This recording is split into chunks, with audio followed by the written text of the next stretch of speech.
Vamos lá, gente. Vamos lá, pessoal. Isso aqui não é aquele microfone de Ana Maria Braga, não. Isso aqui é um fone de ouvido, para vocês não pensarem, porra, o professor tá tecnológico e tal. Isso aqui é um fone de ouvido preso aqui atrás da minha orelha, para fazer de microfone aqui, viu? Que nem aquele cara que faz os vídeos, ele reage àquelas receitas malucas que o pessoal faz e fica, diacho, frieira, sei o que, cortou o peixe e tal, não sei o que. Aquele maluco barbudo que fica reagindo aos vídeos. Mas não é isso. É só um fone para minha voz sair bem próxima do microfone e vocês conseguirem ouvir de boa. Tá claro, pessoal? Então vamos lá. Vamos terminar, né? Vamos concluir o tema que nós começamos a ver na aula passada. Na aula retrasada, na verdade. Já tem algumas aulas que a gente está vendo sobre. Tá vendo isso. Vamos tentar corrigir os exercícios. O exercício, né, na verdade, que eu passei para vocês fazerem. E eu espero que vocês tenham assistido direitinho o primeiro vídeo, e tenham entendido as observações que eu coloquei ali, e que a gente consiga, né, caminhar para melhorar, né? A gente sempre buscar fazer o melhor que a gente pode e não se contentar apenas com pouca coisa. Deixa eu tentar acender a luz aqui rapidinho, porque pode não parecer, mas já está bem escuro. Só um minuto. Eita, eu tô pelado? Acho que não. Deixa eu sair. Só um minuto.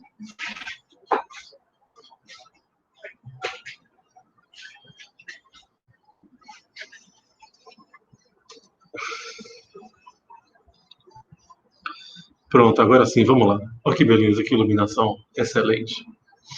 Agora sim, vamos lá. Gente, eu tenho tentado fazer com vocês algo diferente da primeira unidade. Na primeira unidade, eu estava primeiro fazendo uma aula explicando, depois eu colocava o material de leitura para fixação do conteúdo, e por último eu fazia um exercício, desculpe, para só depois passar uma atividade e fazer a correção da atividade, né? Dessa unidade eu estou tentando fazer diferente para ver se vocês reagem também de uma forma diferente. Se vocês conseguem ter um rendimento melhor, ter um entendimento melhor da disciplina. Tá claro? Das coisas que a gente tem visto aqui. Então, pessoal, teve uma aula onde eu coloquei o material para vocês lerem, onde eu coloquei o material para vocês assistirem sobre o que a gente está vendo aqui, sobre sociedade capitalista, sobre o autor que a gente está estudando nessa unidade, que é Karl Marx, e, né, o pensador que fez uma boa parte das coisas conjunto com ele, que é Friedrich Engels, ou Frederick Engels, né? Ó, cigarrinha. Então, a gente vai tentar fazer um fechamento aqui sobre o tema e corrigir aquelas questões que eu coloquei para serem feitas em grupo. Tá claro? Então, o que acontece é o seguinte. Esse ano, vocês estão vendo que está super corrido. Dia 20 termina a segunda unidade. Né? E a gente já vai entrar na terceira unidade, uma coisa que começou outro dia. Então, os conteúdos que estão sendo trabalhados aqui são os conteúdos essenciais para a gente não perder tempo, porque não temos tempo para perder, nem para usar, nem para perder. Então, o que nós vamos tentar fazer é nos aprofundarmos um pouco mais nos pais fundadores da sociologia, né? Tentar se aprofundar um pouco mais no pensamento de determinados autores que foram importantes, no caso, tanto da filosofia quanto da sociologia. É da sociologia porque eu sou professor de sociologia, porém é da filosofia porque estamos vendo isso na matéria de filosofia, né?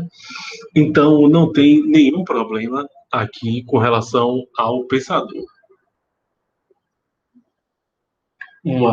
Uma coisa não anula a outra, né? O pensamento dele é usado na sociologia, porém é também usado na filosofia. E nós vamos tentar entender aqui esse tema que a gente separou para poder estudar sobre capitalismo, sobre a influência de Karl Marx, no pensamento sobre o que é capitalismo, né? O que é a sociedade capitalista. Porém, como nós já vimos lá em 2019, eu já falei para vocês de que sempre existiu na história um movimento de pessoas buscando pensar sobre o seu momento, buscando pensar sobre a realidade que eles estavam vivendo na época, né?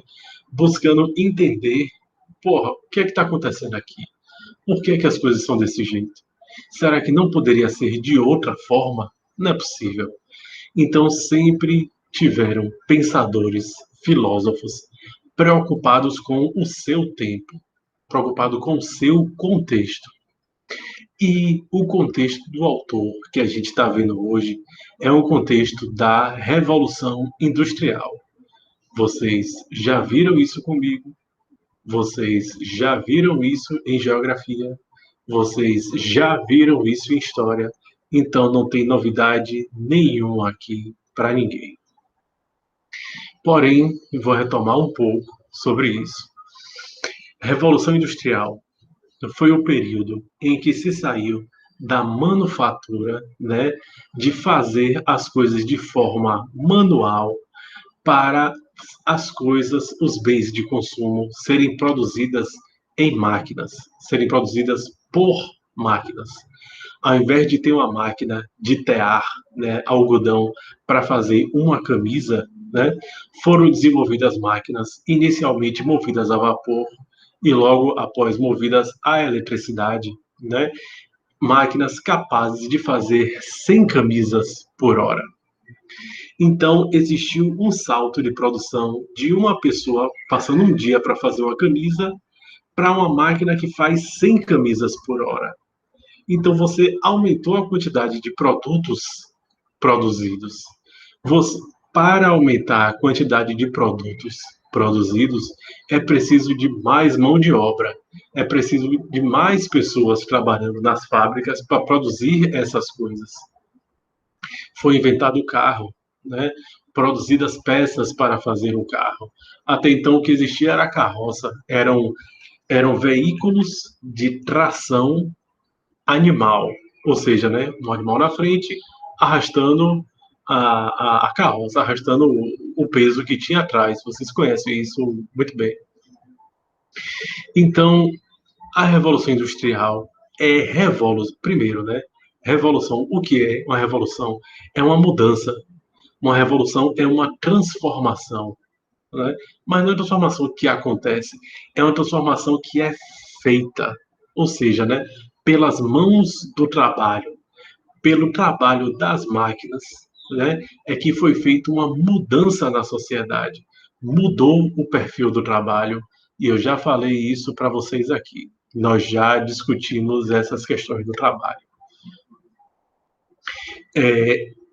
A Revolução Industrial, primeira revolução é essa mudança, essa transformação da sociedade. E industrial por quê? Porque foi quando surgiu a indústria. O que é a indústria? Indústria é um conjunto, é um complexo de máquinas que produzem bens de consumo. Isso é indústria. Indústria automobilística produz carro, né? Indústria farmacêutica produz remédio.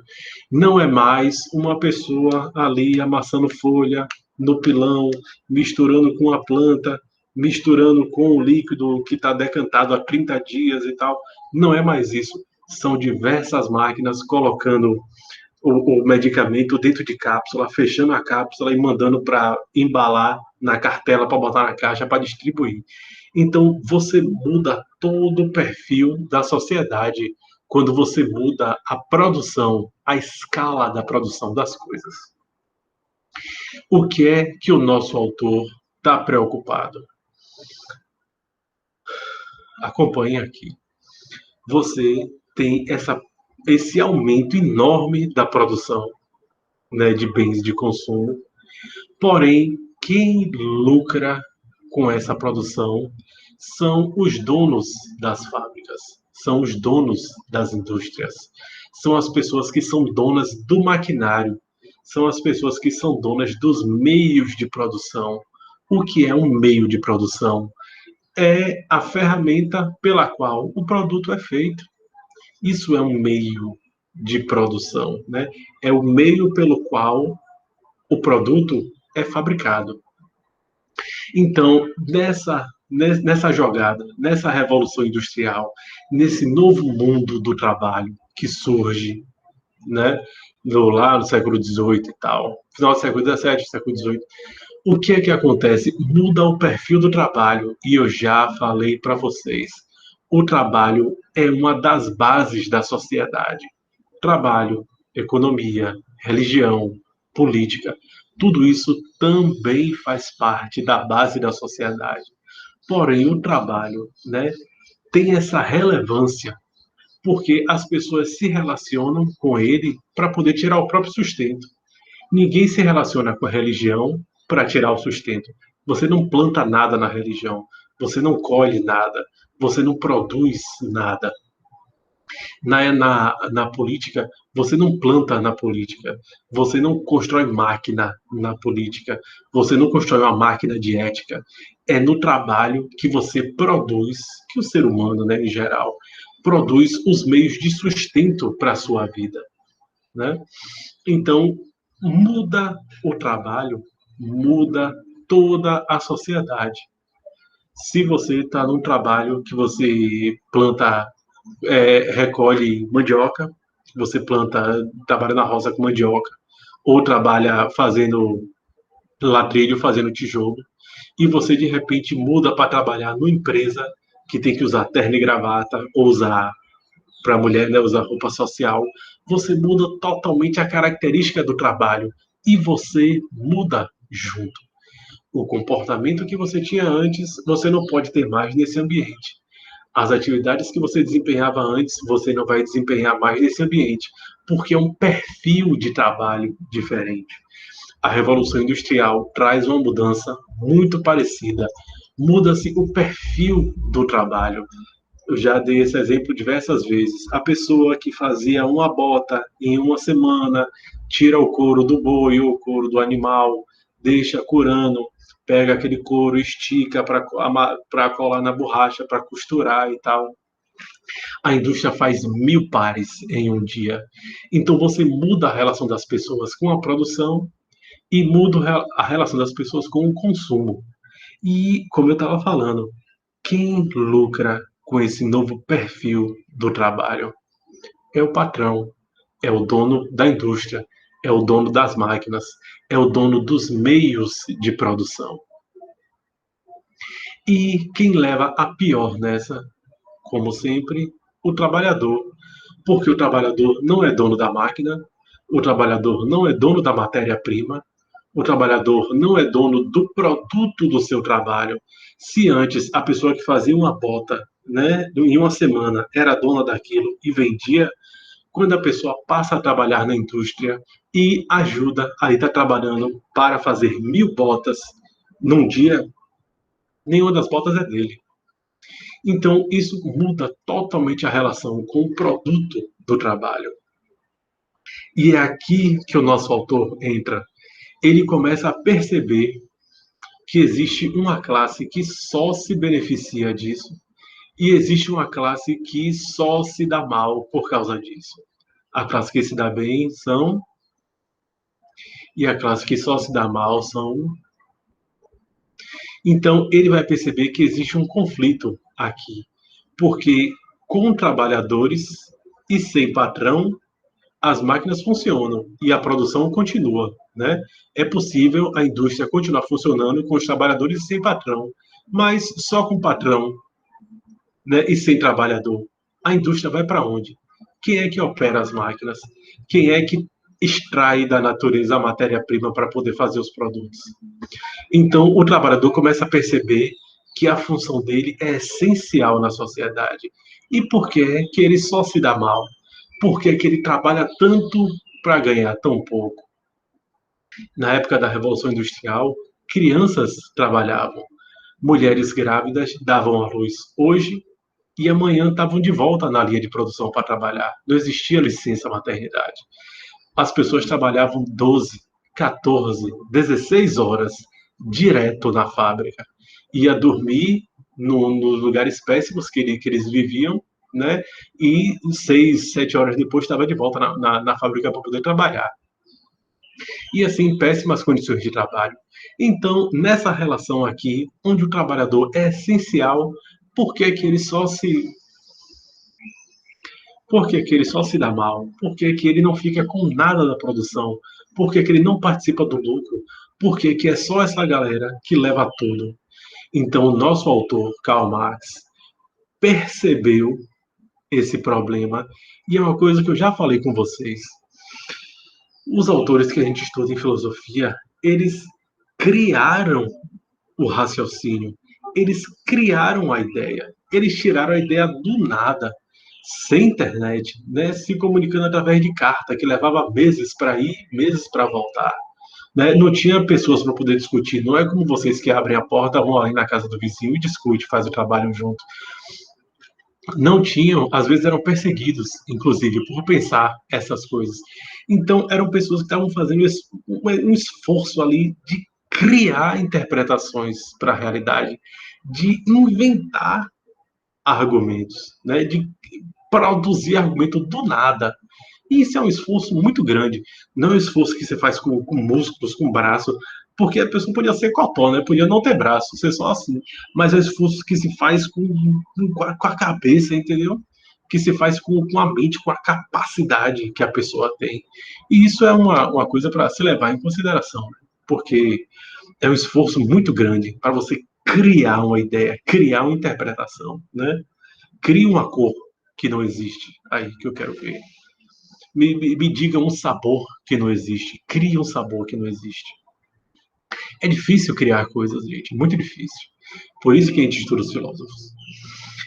Então, esse era o contexto de pessoas só enriquecendo através do trabalho de outras que faziam todo o trabalho. Então, Karl Marx chega e pensa, ó, essa porra aí, esse negócio tá errado, esse negócio é injusto.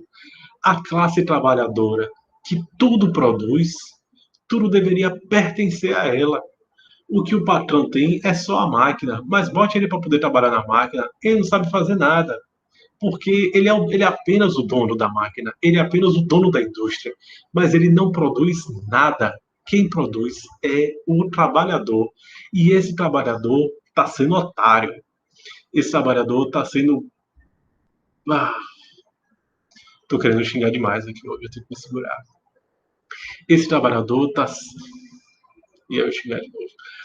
Esse trabalhador está dando mole, está sendo um otário, porque se ele se organiza, ele consegue mudar as estruturas da sociedade para que ele seja mais valorizado, para que o fruto do trabalho dele seja dele e não seja de outra pessoa.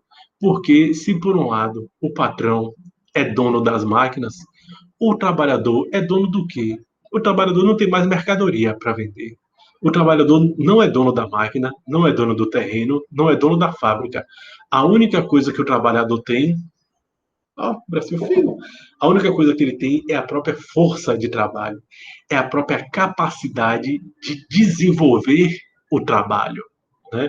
É a única coisa que o trabalhador tem. E o que é que ele faz? Ele vende. Ele vende essa força de trabalho em troca de quê? De um salário. O pagamento do patrão por deter as máquinas é o lucro. E o pagamento do trabalhador pela força de trabalho é o salário. Então veja como é distante uma coisa da outra. É essa injustiça que vai movimentar o nosso autor Karl Marx a pensar sobre a sociedade capitalista. Que inferno de sociedade injusta é essa? Por que, que essa sociedade é assim? E por que, que ela não é de outro jeito? Isso não pode mudar? Não é possível. A gente precisa mudar, a gente precisa fazer alguma coisa. E aí que ele vai elaborar uma frase que tem no texto que eu dei para vocês lerem. Os filósofos não fazem, né, não fizeram mais do que interpretar o mundo de formas diferentes e tal, ter ideias, ter interpretações. Trata-se agora, porém, de transformá-lo, de modificá-lo. O que é que o autor está querendo dizer? De que tudo que existiu antes dele, por isso que Karl Marx é um autor muito importante, porque ele vai trazer uma novidade para a filosofia. Antes dele, tudo que existiam eram autores que pensaram a realidade, que tentaram interpretar a realidade. Ou seja, preste atenção aqui, são autores que saíram do mundo do pensamento, do mundo das ideias, para pegar essas ideias e implementar na realidade. Entendeu?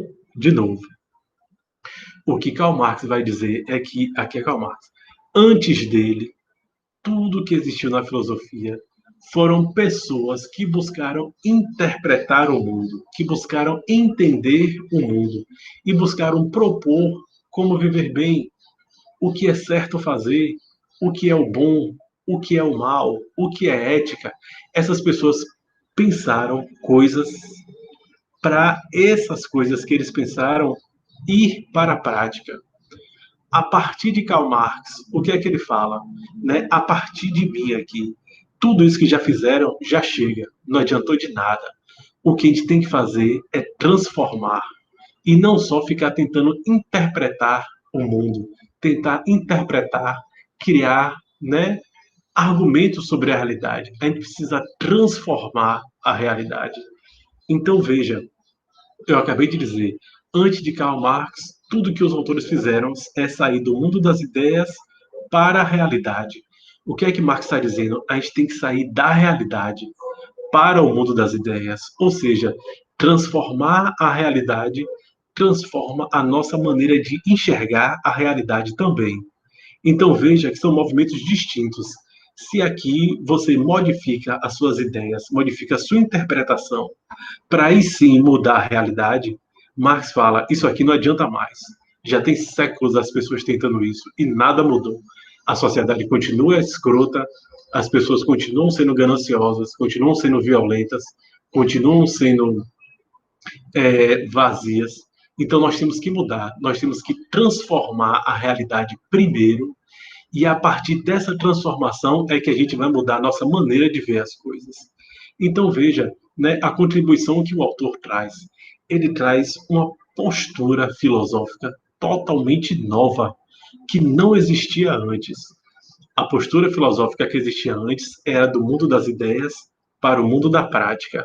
O que Marx vai fazer é transformar as práticas, propor, transformar as práticas para que essa transformação, essa mudança na realidade, né, mude a nossa maneira de encarar as coisas, de enxergar as coisas também. E isso foi totalmente revolucionário, porque hoje você pode estar ouvindo, me ouvindo aqui explicar isso de uma maneira simples, tranquila, mas para pensar isso na época, não existe. Não existe. O pensamento dele foi bastante original para a época. E até hoje a gente estuda esse autor, por quê? Porque o que ele falou, o que ele deixou, foi relevante. Simples, simples assim. Então, assim, aonde é que Marx vai dizer que essa transformação tem que acontecer? Né? É a partir da revolução, a partir da mudança da sociedade. E como é que acontece, como é que deveria acontecer essa transformação? Bom, ele vai pensar assim, de que a política, na verdade, não é muito distante do que acontece hoje. Eu pergunto para vocês se vocês conhecem muitas pessoas pobres que são políticos. Geralmente, tanto no nível municipal, desculpe, tanto no nível municipal, quanto no nível estadual, quanto no nível do governo federal, não existem pobres em cargos políticos. Todo mundo que está lá faz parte de uma elite e está lá para defender os interesses das elites. Eu pergunto para vocês, quantos políticos vocês conhecem que defendem realmente os interesses da população? Marx viu isso lá no final do século XVIII já, ele já tinha percebido isso no final do século XVIII. E ele disse, o Estado né? É apenas um lugar onde esse pessoal se reúne para garantir os seus negócios. É um lugar onde essas pessoas se reúnem para defender os seus interesses. Então, não é no Estado que a gente vai conseguir transformar a sociedade. Não é através da política que a gente vai transformar a sociedade. É através da revolução. E o que é revolução? Eu acabei de dizer. Revolução é uma transformação, é uma mudança. Mas não é uma mudança que simplesmente acontece como o dia e a noite. É uma mudança que as pessoas produzem. É uma transformação que as pessoas, com os próprios braços, com a própria inteligência, com o próprio planejamento, as pessoas juntas, né, em conjunto, produz uma mudança na sociedade. E qual é a mudança que Marx tinha proposto? Né? É que os trabalhadores governassem a sociedade. Como? Quem é que entende melhor sobre pegar transporte? É quem tem carro particular ou é quem pega ônibus? Na cidade ou no interior, para ir para Cândido Sales e para Conquista? Quem é que entende melhor como é que estão as vias de transporte, quanto é que custa o transporte? Se é bom ou se é ruim? Quem tem um carrão e mora em São Paulo ou quem pega transporte público?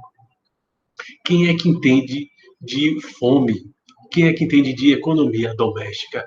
É pessoas que têm empregado em casa, que nunca passou um pano na casa, nunca passou uma vassoura, sempre tiveram empregada, tiveram mordomia para tudo, ou a dona de casa, o trabalhador que tem que dar conta de casa para poder estudar de noite.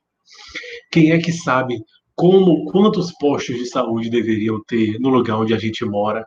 São as pessoas doentes, né? São os trabalhadores, são as pessoas que moram no lugar, ou são os políticos que têm acesso ao hospital particular e não precisam de saúde pública? Então é isso que Marx está dizendo.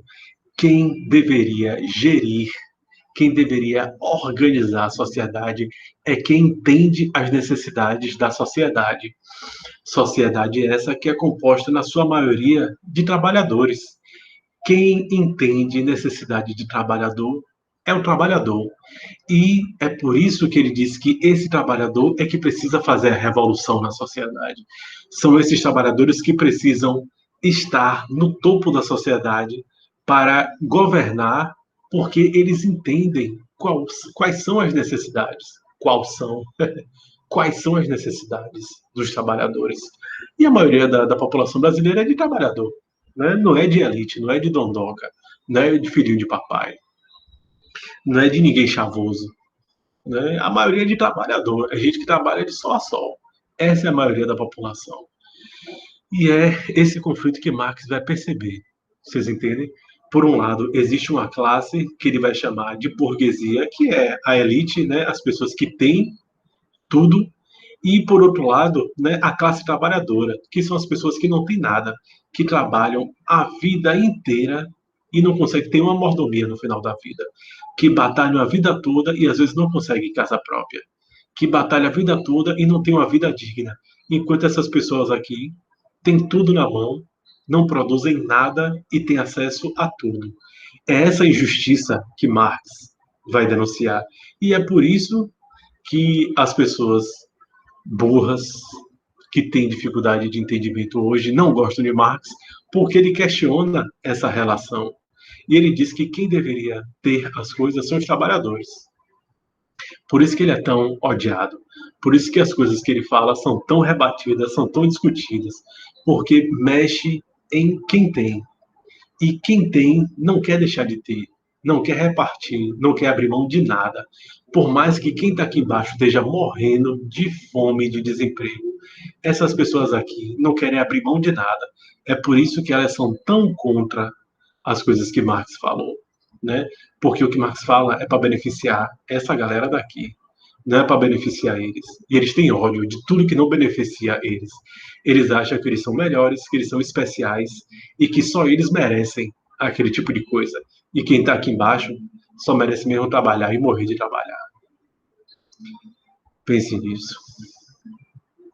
Então, é isso, né? Vamos finalizar aqui. De que, para Marx, é esse conflito que existe na sociedade, entre as pessoas que têm tudo e as pessoas que não têm nada. E esse conflito que move a sociedade. Essas pessoas, os trabalhadores, deveriam se movimentar, deveriam se organizar para tentar mudar essa relação, né? Mudar para que essas coisas fiquem mais justas, que todos possam ficar no mesmo patamar e todos possam aproveitar tudo, ao invés de só poucas pessoas aproveitarem, né? Essas coisas, as coisas boas, né? Terem acesso às melhores coisas. Ele vai chamar isso de luta de classes. Tá claro?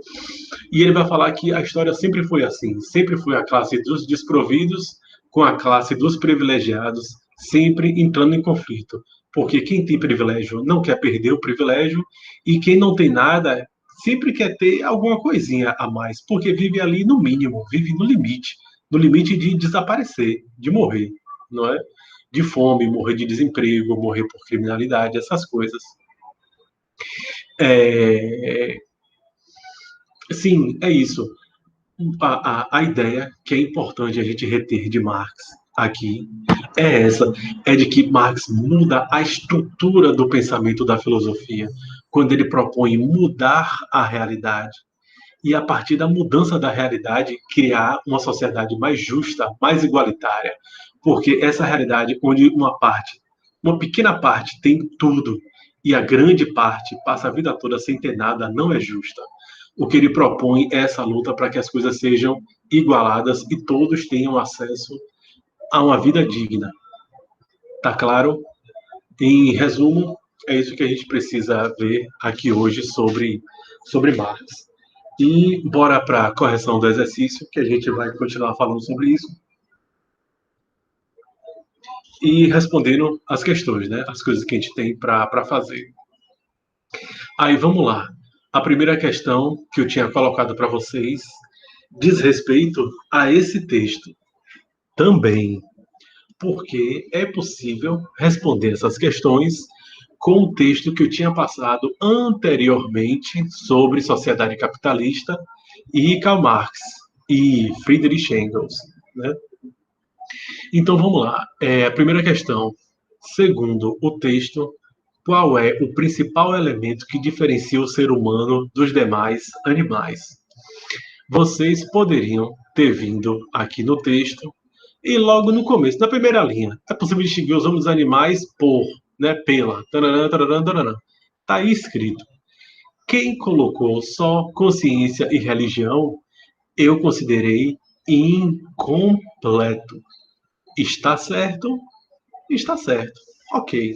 Porém, está incompleto, porque é o que eu acabei de reclamar com vocês no vídeo anterior sobre esforço mínimo. A disciplina de filosofia, eu já falei para vocês diversas vezes que o que a gente faz aqui é expandir nosso conhecimento, é expandir o nosso raciocínio, né? Tem disciplinas que vocês vão aplicar uma fórmula e vai estar lá 2 mais 2 é igual a 4. Acabou, não admite outras respostas, né? Quando vocês vão classificar os tipos de rocha, só existem esses tipos de rocha. Quando vocês vão ver o uso da crase, uso de vírgula, uso do travessão, né, figura de linguagem, só existem aquelas, vocês têm que aplicar aquilo, é aquilo e acabou. Em filosofia, né, todos esses exercícios e as atividades que a gente faz, é possível expandir a resposta, é possível investigar um pouco mais, levantar outros questionamentos, levantar outras questões a partir das respostas, né, a partir das questões que foram colocadas. Então, assim, se você, no seu esforço mínimo, leu as 2 primeiras linhas e já colocou a resposta, está certo? Está certo. Porém, está incompleto, porque o autor continua elaborando o raciocínio. Eu já falei das primeiras aulas do primeiro ano. A filosofia não é uma ciência que busca respostas, que busca verdade, que busca coisas prontas, verdades eternas. Filosofia não é isso. Filosofia é um conjunto de argumentos, é um conjunto de elaborações para tentar investigar sobre a realidade, né? É um levantamento de questões para tentar entender as coisas. Absolutamente nada em filosofia vai ser uma resposta dessa. Consciência e religião. Fim. Está incompleto. demonstra que você não teve interesse quase nenhum em ir um pouco além no texto, ou ler o texto inteiro para depois responder. É uma mania que vocês têm, e eu já adverti vocês várias vezes sobre isso. Ao invés de vocês, tem lá 3 questões sobre o texto. Lê o texto, depois vai para as questões. O que é que vocês fazem? Pega a questão, primeira questão, o que é que diferencia os homens dos animais? E vai para o texto procurar a resposta. Está errado. Infelizmente está errado. Vocês podem fazer isso em qualquer outra disciplina, que vai estar certo. Porém, aqui em filosofia, não é assim que funciona. E vocês estão carecas de saber sobre isso. Carecas de me ouvir falar sobre isso. O autor continua, né, desenvolvendo o raciocínio, dizendo que não é só isso que diferencia o homem dos animais, é que o homem produz os seus meios de subsistência, ou seja, o homem produz as coisas que ele usa para sobreviver. Um passarinho não produz nada, gente. Uma capivara, um castor, um cavalo, não produz nada. Não produz nada. Quem planta para colher é o ser humano. Quem constrói uma indústria para fazer chocolate para comer, para fazer miojo para a gente comer, é o ser humano. Quem extrai madeira para da madeira fazer um lápis, para do lápis fazer a conta. Lápis não, vou mudar aqui. Fazer uma caneta para fazer conta, porque não, nada de lápis aqui comigo, só caneta. Que faz o inferno ali da caneta para fazer uma conta, para saber quantas coisas vai comprar para o mercadinho, para a gente poder ir lá comprar as coisas do mês, é o ser humano. É o ser humano que produz os seus meios de subsistência, que produz os meios pelos quais ele sobrevive, né? Então, isso é um complemento à resposta parcial que vocês deram, falando consciência e religião. Aí veja o que eu estou falando para vocês. Quando eu digo aqui que uma das diferenças das diferenças é o ser humano produzir os seus meios de subsistência. Quando você responde só consciência e religião, produzir meio de subsistência está aqui dentro? Não está. Portanto, sua resposta está incompleta. Certa, porém incompleta. Imagine se eu falo. A aula de vocês todas. Vocês não tem. Porque vocês não teriam como entender se eu fizesse durante a aula toda desse jeito, porque as minhas frases, a minha fala está incompleta. Vocês iam pegar o começo da frase, mas não iam pegar a ideia inteira, porque não está completo, não está completo, não está. Chore, mas não está completo. Não adianta, não está completo. O autor continua falando, olha só como está incompleto. Ele continua falando, a maneira como os indivíduos expressam suas vidas é a sua maneira de ser. Segundo parágrafo, né? O que eles são coincide com a sua produção. Ou seja, né, ele está dizendo que através da arte o ser humano se diferencia dos animais. Animal nenhum faz quadro, animal nenhum compõe uma música. O passarinho canta o que está na garganta dele ali, está na cabeça dele, ele vai fio, fio, fio, fio, fio, fio, fio, fio, fio, acabou. Mas o passarinho não compõe nada, não pega uma viola para poder compor, não elabora um batidão de funk, não faz uma pisada, uma pisadinha, um piseiro. Não compõe, um cavalo não compõe nada, não faz um quadro, não consegue ler um livro. Então, é também através da arte, através da produção humana, que ele se diferencia dos animais.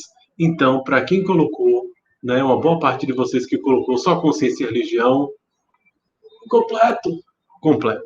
Está incompleto. O texto dá diversas outras características. Quem colocou, ok, muito bem, não fizeram mais do que a obrigação de vocês de colocar a resposta completa. E colocar a resposta completa.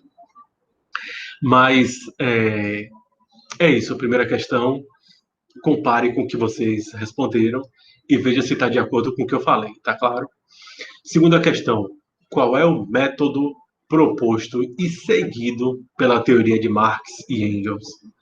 Vocês podem ver isso na segunda coluna do texto, né? Onde começa assim, ó, isso quer dizer que não partimos do que o homem diz, imagina, concebe, nem do modo como o homem é descrito em narrativas, pensando, imaginado, concebido a fim de enxergar aos homens de carne e osso. Partimos dos homens reais, ativos, e, assim, com base em seu processo real de vida, demonstramos o desenvolvimento e os reflexos e ecos ideológicos desse processo de vida. Foi o que eu acabei de explicar para vocês, que é a diferença, a mudança, a revolução que Marx propõe na filosofia, né? De que o que é que ele está dizendo nesse parágrafo? É o método, é o modo como ele está dizendo que age. Ele está dizendo não partirmos da imaginação, do mundo das ideias, né? Do mundo dos argumentos para a realidade. Nós estamos propondo um método totalmente revolucionário. Nós precisamos mudar a sociedade para, aí sim, né, mudar a nossa ideologia, mudar o nosso psicológico, mudar a maneira como a gente pensa. Teria alguns exemplos aqui que são possíveis, né, de dar, assim, de que a partir da mudança da estrutura, a partir da mudança das condições da sociedade, é que a gente muda a nossa cabeça. Né? É isso que ele está propondo. A revolução que Marx propõe é essa revolução, é essa mudança. Até porque, pensem comigo aqui.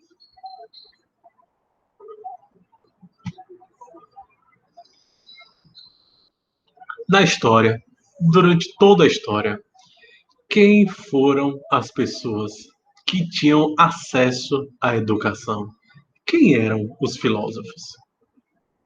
Quem eram os grandes historiadores, os grandes sociólogos, os grandes matemáticos, as grandes pessoas da história? Eram pessoas que estudaram. Se estudaram, é porque tiveram condições de estudar.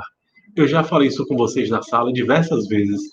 Para nós estarmos aqui na sala, agora estudando, é porque a gente não está lavando louça. Se a gente está aqui agora, é porque a gente não está na roça trabalhando. Se a gente almoçou para sentar aqui para poder assistir essa aula, se a gente comeu, é porque alguém aprontou a comida para a gente comer. É porque alguém trabalha, alguém pegou o dinheiro desse trabalho, comprou comida e botou em casa para ser cozida para a gente poder comer e estar aqui assistindo a aula. Esse nosso momento de estudar significa que fora desse lugar que a gente está aqui estudando, fora disso, né, estão acontecendo coisas. Pessoas estão fazendo sacrifícios para que a gente esteja aqui agora estudando. Na história sempre foi a mesmíssima coisa. Estudar sempre foi um privilégio. Poucas pessoas tinham acesso. E essas poucas pessoas na história, né, eram parte dessas elites. Então essas pessoas tinham outras preocupações. Como eu falei, essas pessoas não tinham as preocupações que os trabalhadores tinham. Essas pessoas não passavam fome, né? Não ficavam 16 horas trabalhando. Não tinham essas coisas para fazer. Não precisava se preocupar em ficar doente porque trabalhou demais. Em parir hoje e amanhã tem que voltar a trabalhar. Essas pessoas não tinham essa preocupação. Então, todas essas ideias eram voltadas para resolver problemas que não eram problemas dos trabalhadores, que não era para resolver os problemas das pessoas que precisavam de solução, das pessoas que precisavam de uma mudança na realidade. Então, essas pessoas estão pensando sobre o bem, sobre o mal, sobre ética, sobre economia, desculpe, sobre coisas, entendeu? Coisas que nem sempre são práticas, que nem sempre contribuem para a melhoria da vida das pessoas. E o que é que Marx está dizendo? Chega. Acabou. Acabou a época da gente ser otário. A gente tem que sair dessa coisa do mundo do pensamento para a realidade e transformar essa realidade como se fosse uma massa de modelar, entendeu? Modelar a maneira que corresponde às nossas necessidades. E a partir dessa mudança, dessa transformação, é que a gente vai mudar a maneira como a gente enxerga as coisas. Esse é o método de Marx e Engels.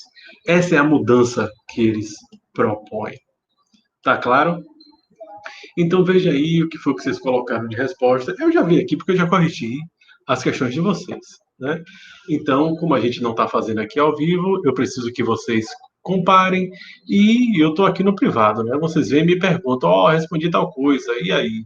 Não entendi assim, eu fiz de tal jeito. Vocês podem chegar e comentar comigo, se vocês quiserem, sobre as respostas que vocês deram, que eu explico, eu ajudo, a gente continua conversando sobre isso, não tem problema. Terceira e última questão. Você concorda com a declaração? Não é a vida que se determina pela consciência, mas a consciência que é determinada pela vida justifique. A mesmíssima coisa que eu acabei de explicar. Porém, a pergunta está perguntando assim: você concorda? Você acha o quê? Você acha que é mudando nossa cabeça que a gente muda a realidade? Ou é mudando a realidade é que a gente muda a maneira de ver as coisas, né?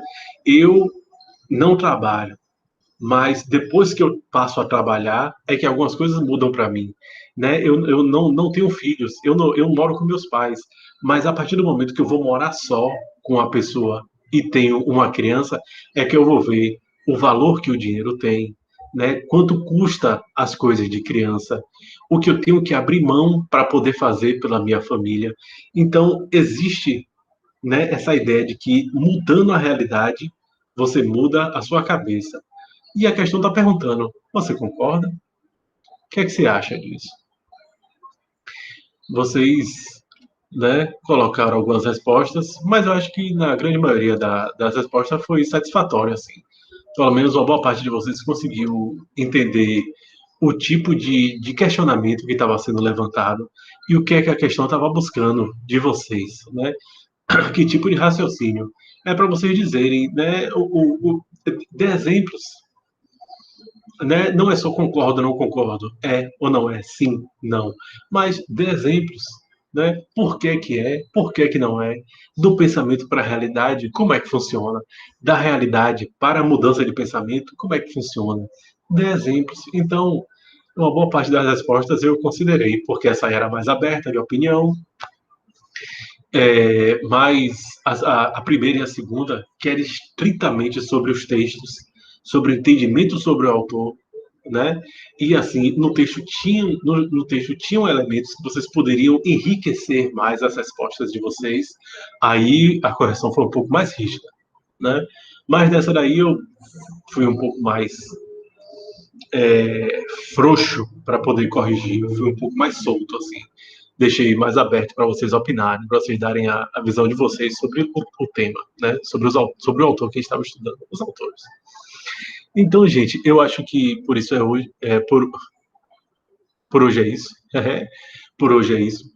Eu acho que foi bastante satisfatório também. E antes de terminar, lembrando, dia 12 de junho é o último dia, é a recuperação da primeira unidade. Se você não fez, eu vou colocar a lista dos alunos aí que precisam fazer e tal. Se você está com seu nome na lista, né? Se você passou a primeira unidade sem fazer nada, aí agora que vai ter a bolsa presença, você, quero fazer, quero voltar a estudar, fazer a recuperação da primeira unidade. Você vai fazer, porque professor nenhum aqui, nem professora nenhum é maluco de impedir você de receber o seu auxílio que você tem direito. Mas eu espero que você mude, né? Que você passe a frequentar as aulas, passe a participar, para que não seja uma coisa desonesta, né? Então, dia 12 de junho, que é sábado, vai ser a recuperação paralela da primeira unidade. Nós, professores, professoras, não temos condições de ficar atrás de vocês pagiando para você tirar nota, ou venha fazer a recuperação aqui para você tirar nota, ou venha e senão você vai ficar só na prioridade. É o interesse de vocês.